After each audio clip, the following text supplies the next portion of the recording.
Hello dear students, welcome to KSM tutorial. आज आम अष्टम श्रेणी जिज्ञासा बहिर अष्टम अध्याय पदार्थर प्रकृति मौलिक यौगिक मिश्रणर प्रश्नोत्तर नंबर 7 रु 12 जाए आलोचना करवा। पिला माने पूर्वर मु पार्ट 1 टू 5 जाए आलोचना कर सारी एवं से वीडियोर लिंक मु डिस्क्रिप्शन बॉक्स रे दे देइछि। वीडियोटी भल लागिले लाइक टे करिवो एवं चैनल टी को सब्सक्राइब मध्य करिदबो एवं वीडियोटी को तुम सांग मानकु मध्य शेयर करिवो। किछि यदि डाउट रहिबो कमेंट बॉक्स रे जणैबो। तो चलो आमे स्टार्ट करिबा नंबर 7 रु। तो प्रीवियस वीडियो रे मु नंबर 1 रु 6 जाए आलोचना कर देइतिली। आज नंबर 7 रु हमर एटा केते अछि 12 नंबर जाए अछि। तो नंबर 7 रु 12 नंबर जाए आलोचना करिबा। तो देखो नंबर 7 रे कोन कहिछि ना जेते बेले लुहा गुंड एवं सल्फर पाउडर गरम करा जाय सेते बेले केउ नुआ पदार्थ सृष्टि हुए एवं यह मूल मिश्रण ठारू किपरि भिन्न संपृक्त प्रतिक्रिया पाई शब्द समीकरण लेख। तो जेते बेले आमे कोन करूचे ना लुहा गुंड माने Fe सहित आमे कोन करूचे ना सल्फर पाउडर S मिसौचे तो आमर कोन होची नुआ पदार्थ फेर आमर FeS हैला कि ता माने आमर एटा कहबा कोन ना लौह सल्फाइड जोटा कमे कहूचे कोन। तो जेते बेले आमे कोन करूचे ना लुहा गुंड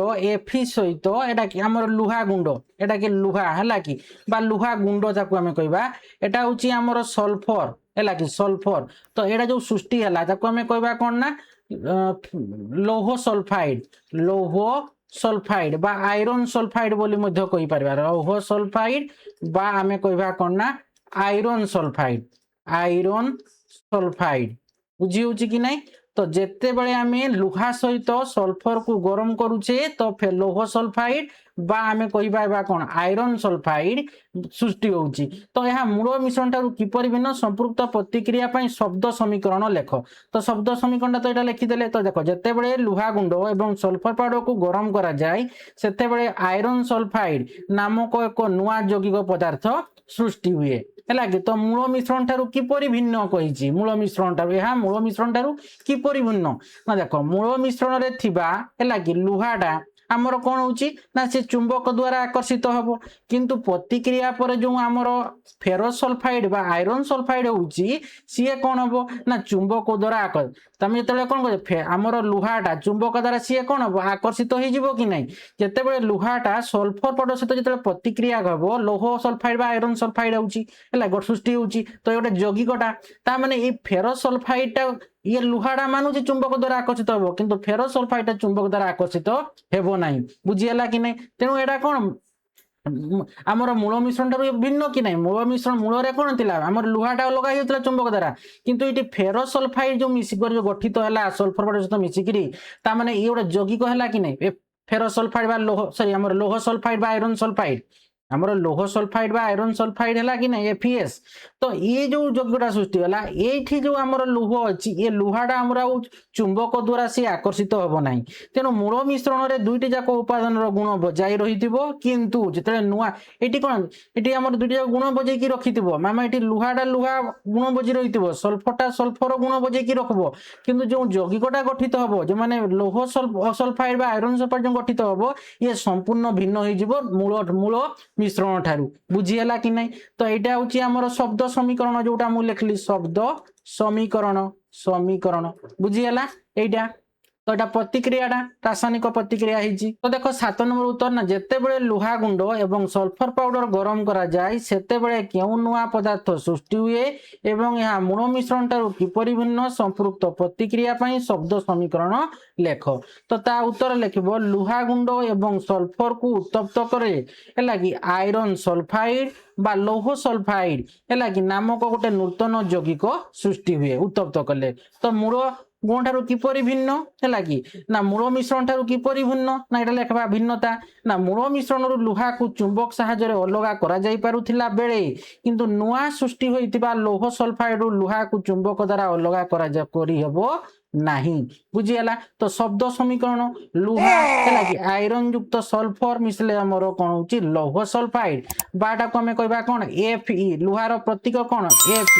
सल्फर प्रतीक S तो एटा गठित है कौन है FeS है कि नहीं FeS तो यहीटा हूँ आमर कौन ना लौह सल्फाइड आ ये रहा सल्फर ये रहा आमर लुहा तो लुहा प्लस सल्फर समान आमर गरम जिते कले हिट जिते दौचे सी एटा हिट चिन्हटा है कि तो लुहा सहित सल्फर को प्रतिक्रिया करुचे गरम करुचे तो लौह सल्फाइड बा आयरन सल्फाइड है कि गठित होउची बुझीगला कि नहीं एटा लिखि दे पारबो एटा हूँ प्रतिक्रियाटा एटा हूँ कौन प्रतिक्रिया रासायनिक प्रतिक्रिया हेडिंग देखो एटा लिखि पारबो है कि तो 7 नंबर गला एबे जीवा हमें 8 नंबर क्वेश्चन को 8 नंबर क्वेश्चन में कौन कहिची ना एक पदार्थ को एक मौलिक एवं यौगिक उभय भाव में अलगा करबा संभव कि काहेकि किंबा काहेकि नुहे कुह तो गोटे पदार्थ को आमे कौन करबा ना मौलिक एवं यौगिक उभय भाव में अलगा करबा संभव कि कहिची तो संभव कि ना संभव नुहे ता उत्तर कौन हेबो ना संभव नुहे तो ना एक पदार्थ को एका सांगरे मौलिक किंबा यौगिक उभय भाव में अलगा करबा संभव नुहे कारणटा भी कहबा कारणटा भी लिखिदा कौन ना मौलिक होची कौन ना यह केवल गोटे प्रकार परमाणु को नहीं गठित होइतिला बेले यह को आमे सरल पदार्थ रे भांगी परिबा नहीं मौलिक को हैला कि किंतु यौगिक कौन ना यह दुई बा ततोधिक भिन्न मौलिक पदार्थर रासायनिक संयोग द्वारा एक निर्दिष्ट ओजन अनुपात रे गठित होइथाय बुझियला कि नहीं तेनु मौलिक एवं यौगिक दीटा जाकर संज्ञा कौन होची परस्पर ठारू संपूर्ण अलगा होइथिबारु गोटिए पदार्थ उभय होई परिबो नाही तो ता उत्तरटा एमती लिखि देबो 8 नंबर हैला देखो लिखि देछि एटी तो एठी देखो 8 नंबर एक पदार्थ को एक मौलिक एवं यौगिक उभय भाव में अलगा करबा संभव कि तापरे कहिछि काहेकि हैला कि काहेकि हैला कि किंबा काहेकिटा देखो आउत लिखि काहेकि किंबा काहेकि नुहे कुह कहिछि तो ता उत्तर लिखबो ना यह संभव नुहे अलगा करबा संभव कि तो उत्तर लिखबो एक पदार्थ को मौलिक किंबा एवं यौगिक उभय भाव में अलगा करबा संभव नुहे तो कारणटा कौन लिखि देबो एटी ना मौलिक हैला एवं यौगिकर संज्ञा संपूर्ण भिन्न मौलिक क्या कह जाए ना मौलिक केवल गोटे प्रकार परमाणु द्वारा गठित एवं यह को भांगी हुए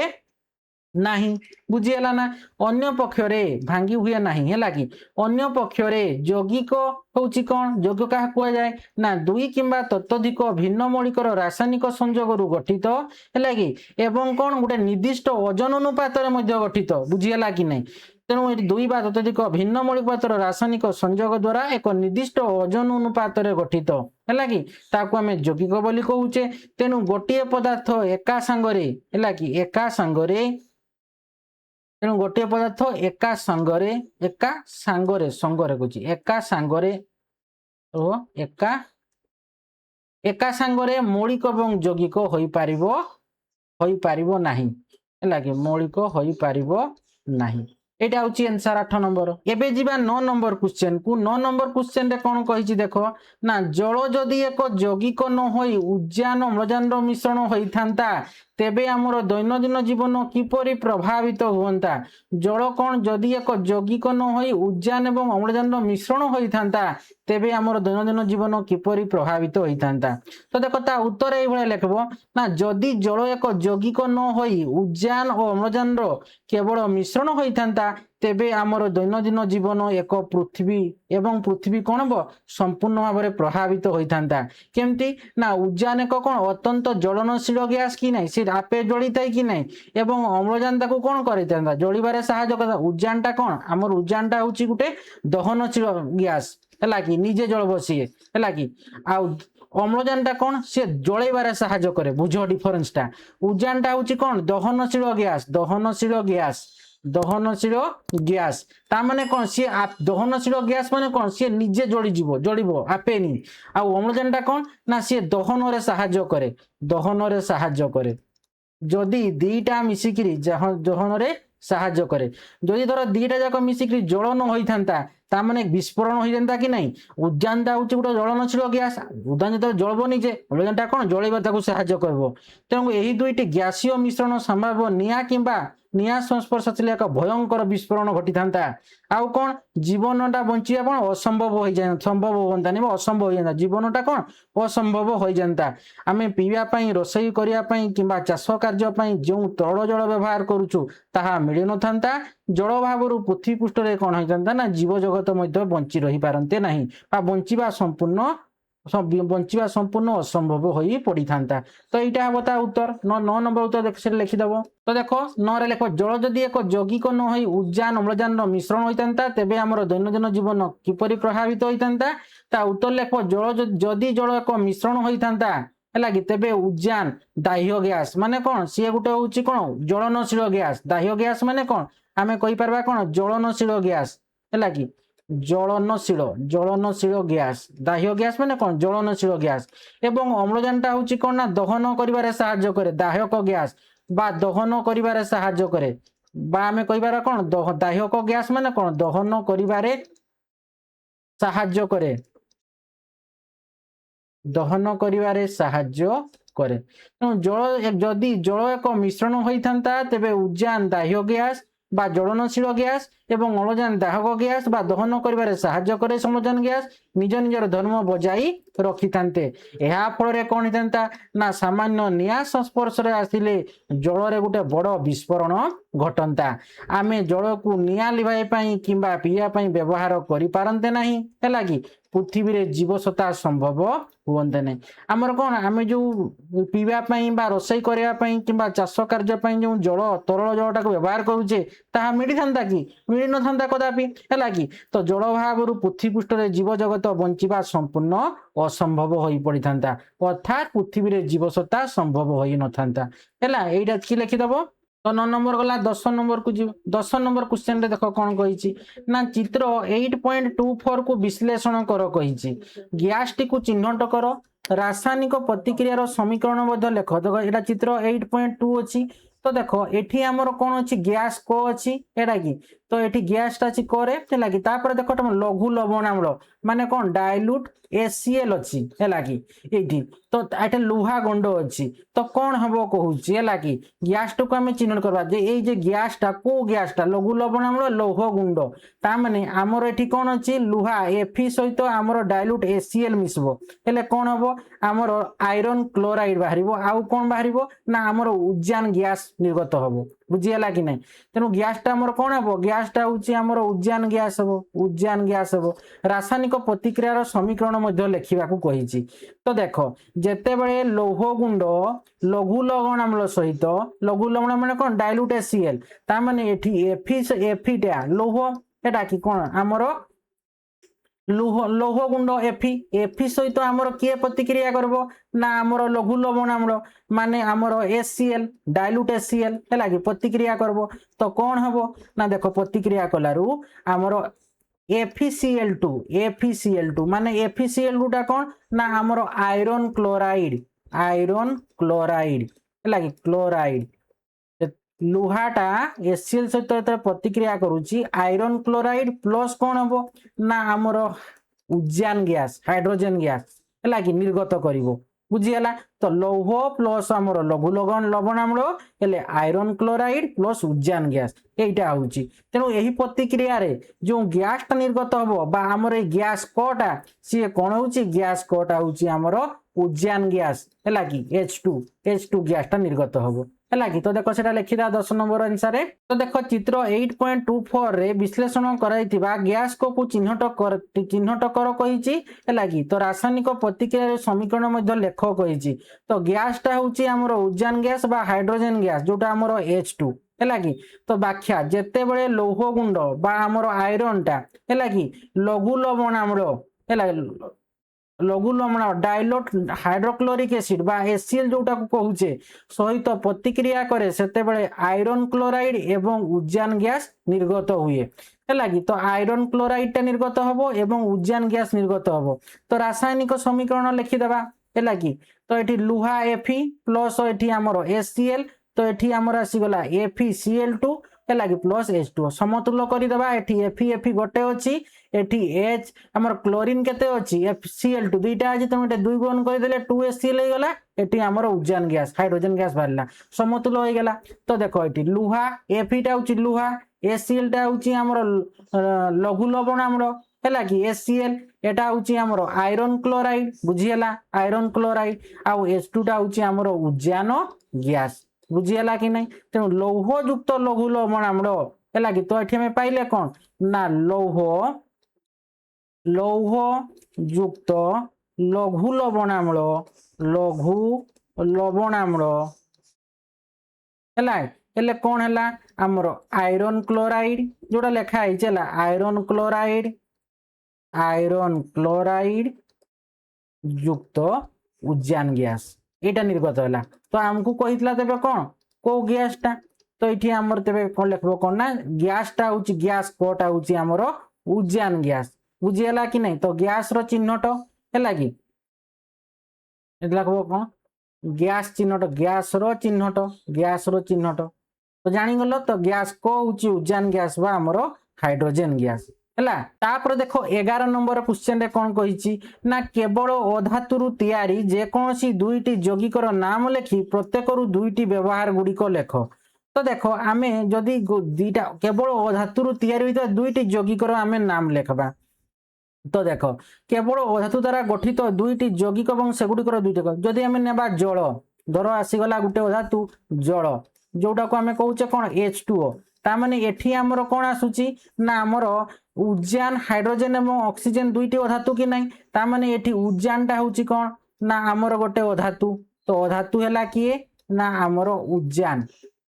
हैला कि ताऊ अम्लजान एटा होची आमर कौन अधातु हैला कि मिसिक दुईटा अधातु मिसिक आमर कौन जल होची कि नहीं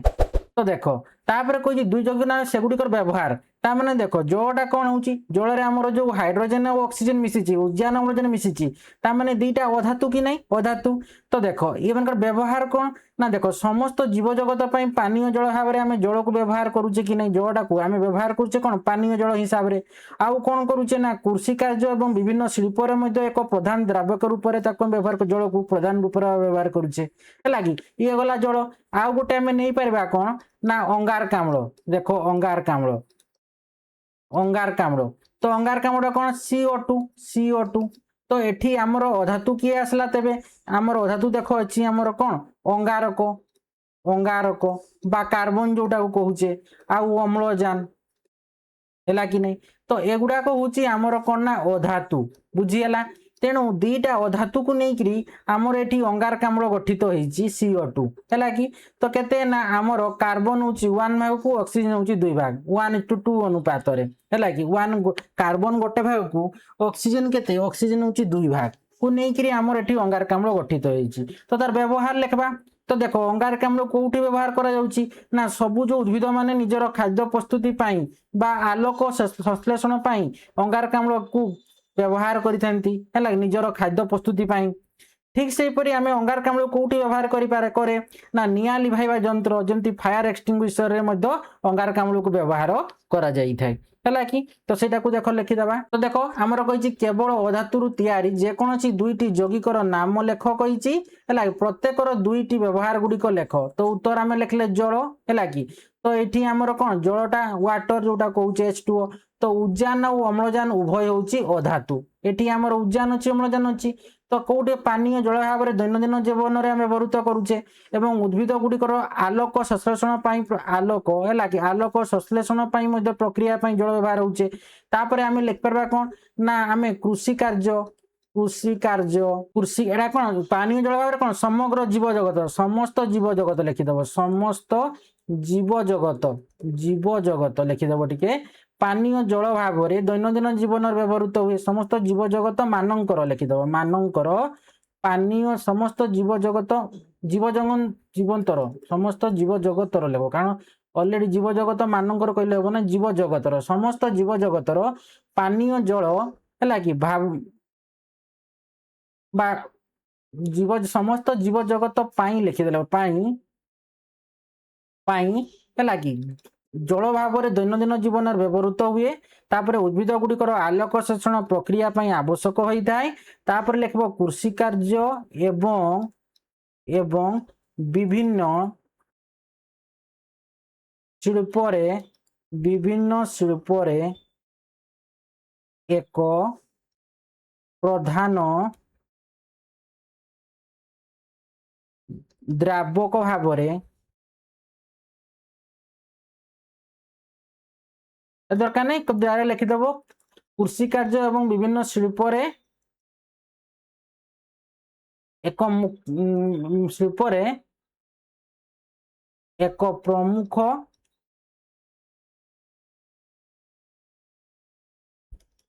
लिखिदिव कृषि कार्य एवं विभिन्न शिल्प जल को व्यवहार करा जाई थाए व्यवहार करा जाई थाए एड़ा गला जल ठीक से आम आ गोटे ना कौन ना आम औद्योगिक अंगारकाम्ल से आमर कौन कार्बन डाइऑक्साइड जोटा कहे CO2 तो ये आमर कौन दीटा अधातु अंगारक गोटे अधातु एवं अम्लजान गोटे अधातु उभय धातु तो देखो अंगारकाम्ल कोठी व्यवहृत करा जाए ना निया लिभाई यंत्र बा फायर एक्सटिंग्विशर रे अंगारकाम्ल को व्यवहृत करा जाई थाए ठीक से कोल्ड ड्रिंक्स किंबा आमर मृदु पानीय कमल पानीय बा आम लेख कौन मृदु पानीय लेख मृदु पानीय है पानीय तैयारी व्यवहृत हुए अंगारकाम्ल को आउ गोटे कौन ना आमर ये लिखिपारवा है सबुज उद्भिद माने निजर खाद्य प्रस्तुति बा आमे कहि परबा कोन आलोक संश्लेषण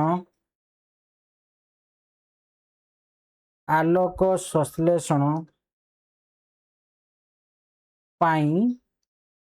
अंगारकाम्ल को बा एहा को व्यवहार करंती अंगारकाम्ल को कोन व्यवहार करंती बुझीगला ना तो 11 नंबर गला एबे जीवा 12 नंबर को 12 नंबर क्वेश्चन रे कोन कहिची ना सुना को खनिज एवं धातु उभय भाव में किपरि वर्गीकृत करा जाई पारिबो कहिची तो देखो सुना को उभय खनिज एवं